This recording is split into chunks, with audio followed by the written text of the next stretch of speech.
José Bowen says computers can actually get in the way of learning, so he wants professors to teach naked. Meaning without computers. This is Mr. Bowen's homepage. He's Dean of the Meadows School of the Arts at Southern Methodist University, and he's been putting his ideas into practice there. That includes taking computers out of classrooms. We took out every computer from every classroom, so we have no computers in any classrooms. Now, our classrooms all have video projecting, other kinds of things you can do to do that, but I didn't want computers in the classrooms. If students need to get together and use laptops, it's wireless, they can bring in the laptops so they can do that. But I wanted to discourage the use of PowerPoint, which is the worst form of technology in the classroom.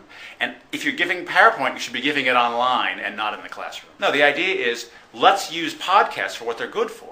So if you've ever said in a lecture, if I had 15 more minutes, I have these 3 more great examples I would give, but I talked way too long about the Renaissance and now I can't do it. Well, on a podcast, you can do all of that. You can organize it by chapters. So I would argue that a podcast is better than a lecture at the lecture bit. And people say, well, what about the questions? What about the interactive questions? Well, giving a 48-minute lecture and then saying, are there any questions? 1? Okay, thank you, I'll see you next week. That's not an interactive lecture. So take the 48 minutes or the 14 minutes, whatever piece that's just the lecturing piece, put that online, have students watch that before they come to class, give them a quiz before every class, that's what I do. Give them a quiz on the lecture so you make sure they've done it. And again, you can, with Blackboard or these, you can check that they listen to it. You can make sure they watch it, they answer a couple of questions. Then you start class with, okay, you watched my lecture. Are there any questions? So if nothing else, you've now added 50 minutes. Instead of having 2 minutes for questions, you've got 50 minutes for questions. If you do nothing else, you still change the learning environment by doing that. And for that bit, you don't need a computer. What has the response been to taking the computers out of the classroom by your faculty? Mixed, fairly say. I think if you want to do PowerPoint and you bring your laptop and all that works, then okay.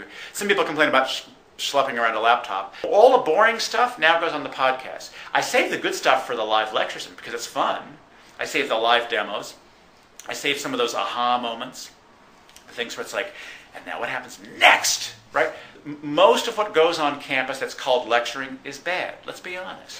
Most of the lectures on campus are terrible, and you'd be better off watching somebody at Stanford or Harvard give the same lecture or give the same content in a way that was really top-notch. In the same way that if everybody had to write their own textbooks, most textbooks would be lousy. Having fewer good textbooks is better for every discipline.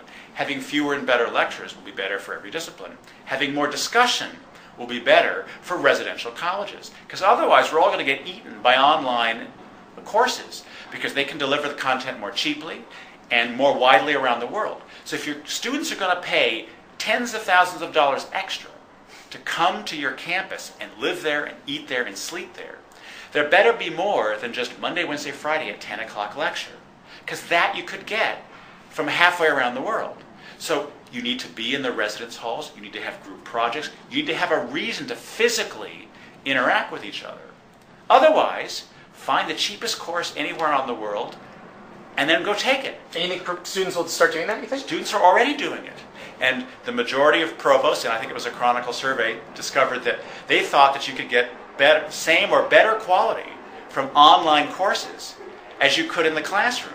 So you can deliver high-quality education online.